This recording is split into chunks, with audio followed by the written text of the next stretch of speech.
우리가 함께 볼 하나님의 말씀은 마가복음 14장 53절부터 65절까지 말씀입니다.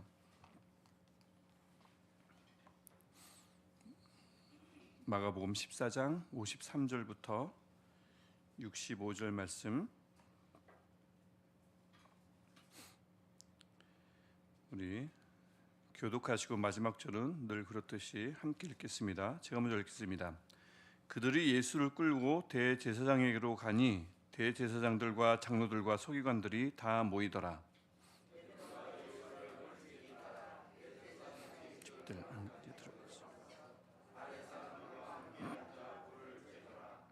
대제사장들과 온 공회가 예수를 죽이려고 그를 칠 증거를 찾되 얻지 못하니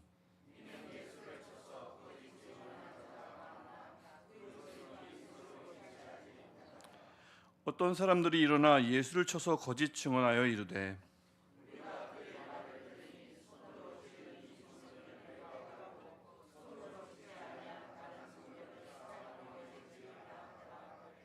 그 증언도 서로 일치하지 않더라.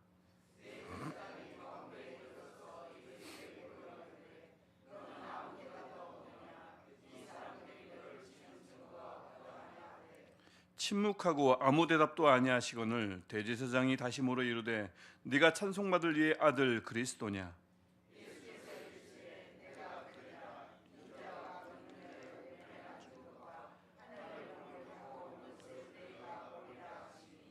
대제사장이 자기 옷을 찢으며 이르되 우리가 어찌 더 증인을 요구하리요?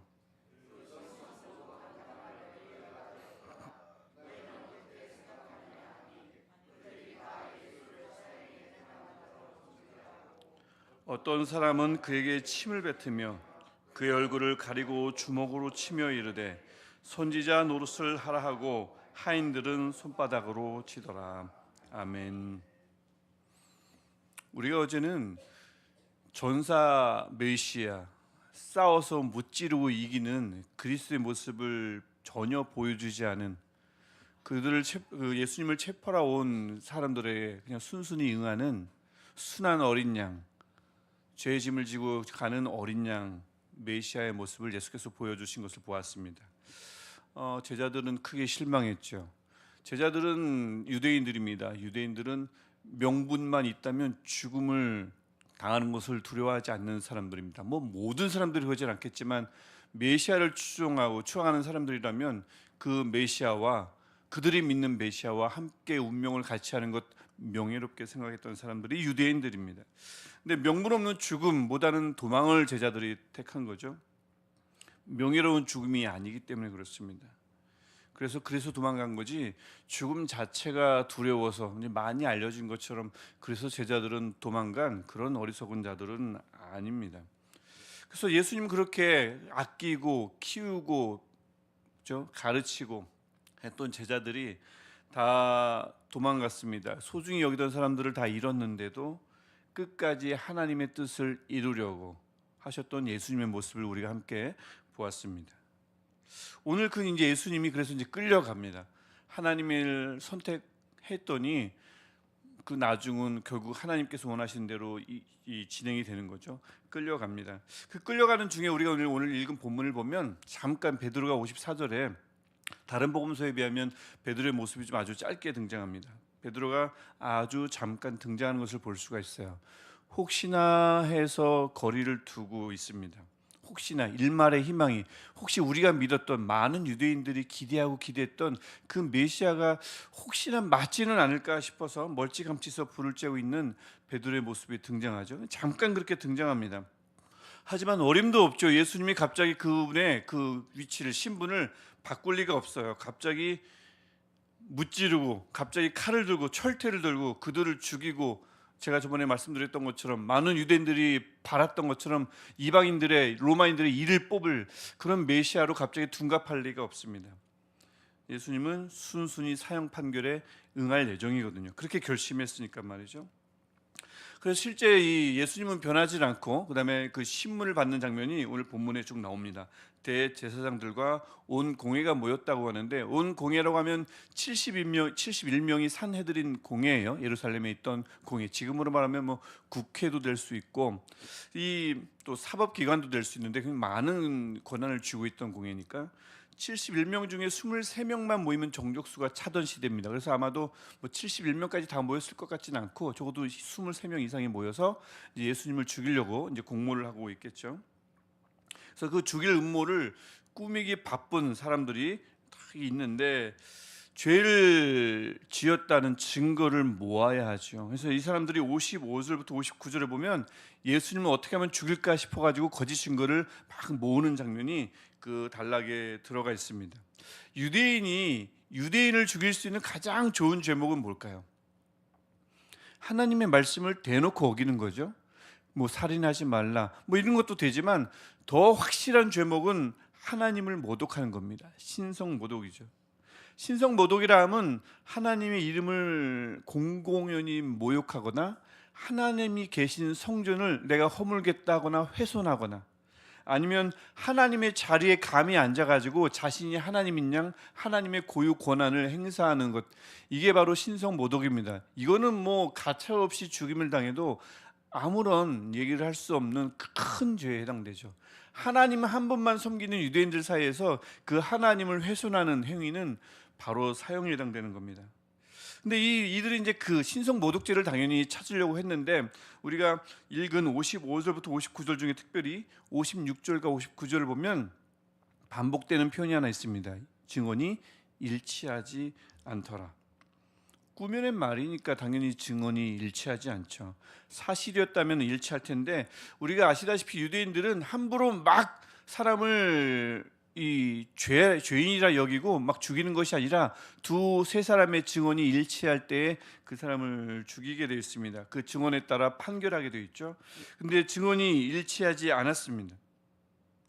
예를 들면 우리 58절 보면 예수님이 성전을 파괴할 것입니다 라는 증언을 하지만 이것조차도 일치하지 않았어요. 왜냐하면 예수님은 성전을 실제 파괴하겠다고 말씀하신 것이 아니라 성전을 허물면 내가 다시 성전을 세우겠다는 말은 그분이 부활하겠다는 말씀, 그것을 빗대어 말씀하신 거기 때문에 그러한 해석들이 아마도 유대인들 사이에서 퍼진 것 같아요. 누군가는 진짜 허문다더라, 신성 모독이다, 아니다, 그것은 그 당신의 그 자신의 몸을 이야기한 거다, 뭐 이런 여러 가지 소문들이 사람들 사이에 퍼지다 보니까 증언이 일치하지 않았던 것 같습니다. 그러니까 증언이 이렇게 일치하지 않은 상황, 신문을 받고 있는데 증언이 일치하지 않았을 때 이 피고인은 어떤 주장을 할 수 있냐면 이 보십시오, 저는 무죄입니다 라고 충분히 이야기할 수 있었습니다. 예수님도 충분히 그렇게 말씀하실 수 있었겠죠. 나는 무죄다 라고 외치고 법정을 자신있게 빠져나올 수 있었을 텐데 우리 본문을 계속 보시면 60절 61절 보면 아시겠지만 특별히 61절을 보면 예수님이 아무 말씀도 안 하십니다. 그러니까 이런 장면들, 당연히 무죄라고 외칠 수 있는 충분한 그런 상황 속에서도 예수님은 이미 겟세마네에서 몸부림치시며 결심하셨기 때문에 그런 것들을, 그 권한을, 고유 권한을, 법정 안에서의 피고인의 권한을 사용하지 않는 모습을 볼 수 있습니다. 그때 이제 대제사장이 결정적인 죄목을 찾죠. 그게 61절 이하입니다. 그 하반절을 보면 네가 정말 찬송받으실리 하나님의 아들 그리스도냐라고 61절에서 묻습니다. 만약 여기서 맞다고 하면 이것은 로마인들이 그토록 바라던 메시아가 바로 나다라는 말씀이 되고, 그 메시아는 로마에 반역하며 이 나라의 해방을 꿈꾸는 것을 이끌 메시아다, 즉 로마의 반역자다라는 뜻이기도 합니다. 법정 안에서는 적어도 그렇습니다. 어떤 유대인들에게는 이스라엘을 해방, 구약이 예언했던 그 메시아라는 그 기대를 만족시켜주는 위인이 되기도 하지만 법정 안에서는 로마의 법이 통용되는 법정 안에서 메시아라고 인정하는 순간 나는 로마의 반역자입니다 라는 뜻이 되죠. 그래서 예수님은 아까 가만히 있다가 증언이 일치하지 않을 때는 나는 무죄다라고 선언했으면 됐고요, 불리한 이 질문을 할 때는 계속 침묵했으면 됐습니다. 그냥 가만히 있었으면 됐어요. 근데 갑자기 침묵하시던 예수님이, 침묵하지 않아도 될 때는 침묵하시던 예수님이 침묵해야 할 때는 침묵하시지 않으십니다. 그리고는 내가 바로 그라고 말씀하죠. 대제사장의 속셈을 모를 리가 없던 예수님인데 62절 보면 내가 그니라 라고 하고는 더 치명적인 말을 덧붙입니다. 너희들이 볼 것인데 그 하나님 곁에 내가 앉은 것과 그 다음에 구름을 타고 다시 오시는 것을 너희가 보리라 라고 말씀을 합니다. 이것은 다니엘서 7장에서도 예언됐던 그 하나님의 그 모습, 인자와 같으신 이, 옛적부터 계신 이와 인자와 같으신 이의 그 관계, 그 인자와 같으신 이가 옛적부터 계신 이 하나님으로부터 그 신성한 권한을 받아서, 신적인 능력을 받아서 이 땅을 치리할 것을 예언하는 장이 다니엘서 7장인데 그 7장의 성취가 나로부터 이루어질 것이다 라는 말씀입니다. 이것이야말로 나는 하나님이다, 나는 하나님의 신성을 지녔다 라는 거죠. 내게 하나님의 신성이 있다는 것, 즉 사람이 하나님의 신성을 주장하므로 이것이야말로 신성모독이라 할 수 있겠습니다. 하나님의 자리에 앉아서 하나님의 고유 권한을 내가 행사하리라 라는 말씀입니까? 그렇죠. 63절에 대제사장이 옷을 찢습니다. 왜 찢습니까? 왜 찢었을까요? 1번 갑자기 더워서, 2번 새 옷을 사고 싶어서, 3번 신성모독이어서. 어렵죠? 3번입니다. 3번이에요. 신성모독의 분노에서 옷을 찢습니다. 유대인들은 두 가지 경우에 옷을 찢죠. 분노했을 때, 자신의 죄를 회개할 때. 사실은 이 대제사장이 정말 옷을 찢긴 찢어야 했어요. 회개했어야 합니다.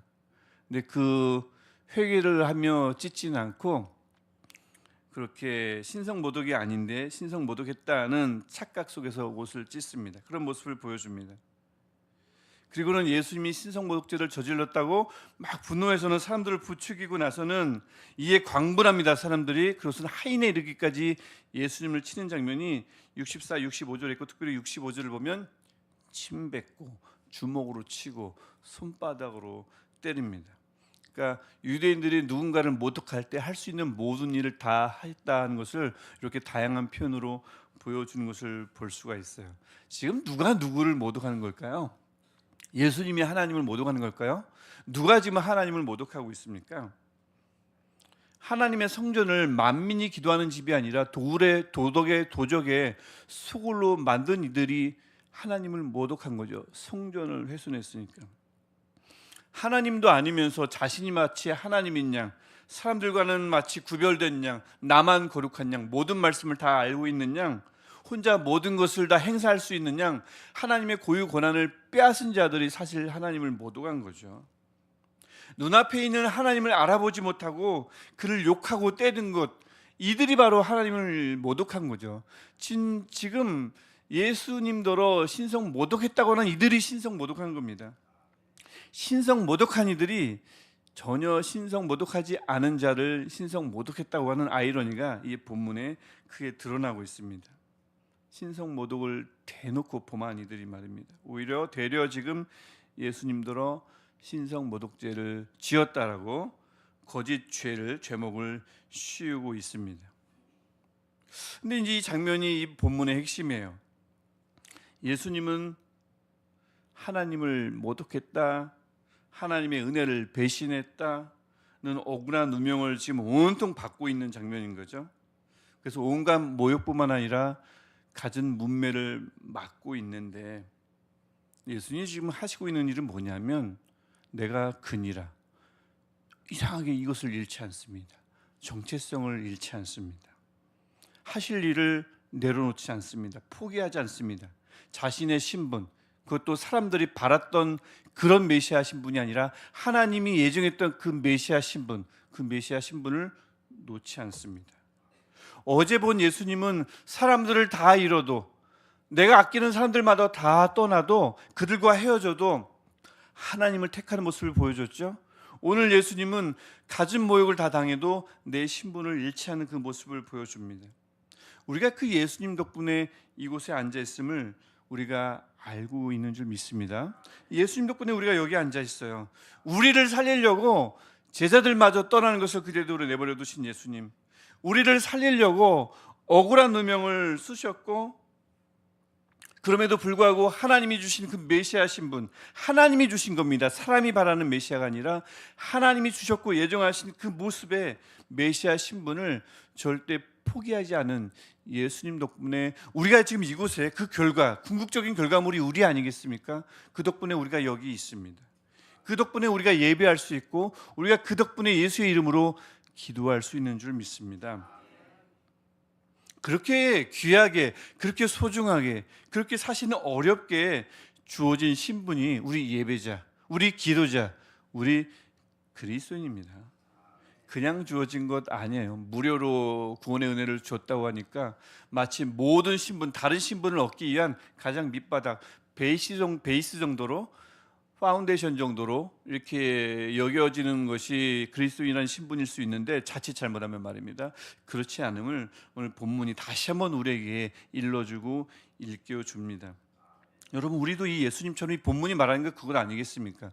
예수님처럼 이 그리스도인이라는 신분, 예배자라는 신분, 기도자라는 신분, 어제 본문을 빗대어 보면 어떤 상황 속에서도 두 갈래길이 있을 때 하나님을 선택하는 우리의 신분, 하나님의 자녀로서의 신분, 이 신분을 잊거나 내려놓거나 포기하지 않아야 할 줄 믿습니다. 때로는 사람이 아닌 하나님의 자녀로서 하나님을 택한 것 뿐인데 억울함을 당하기도 하고 모함을 당하기도 하고 누명을 쓸 수도 있겠지만, 설령 그런다 해도 오늘 본문의 주님처럼 그리스도인, 구원받은 하나님의 백성이란 이 신분을 누구에게도, 어떤 상황에게도, 어떤 모함하는 자에게도 빼앗기지 않는 복이 저와 여러분에게 있기를 축복합니다. 우리가 그렇게 주님이 자신을 희생시켜서 많은 것들, 모든 것을 잃으면서도 지켜주신 이 그리스도인 신분, 우리에게 주신 이 귀한 신분, 우리가 이 신분을 지킬 때에, 예수께서 자신의 신분을 지켰을 때 많은 사람을 살리고 지금 우리가 현재 있게 한 것처럼, 우리가 우리의 신분을 잊지 않고 포기하지 않고 지킬 때에 우리를 통해서 또 다른 사람이 살 줄 믿습니다. 또 다른 사람이 예배자로 설 줄 믿습니다. 또 다른 사람이 기도자로 설 줄 믿습니다.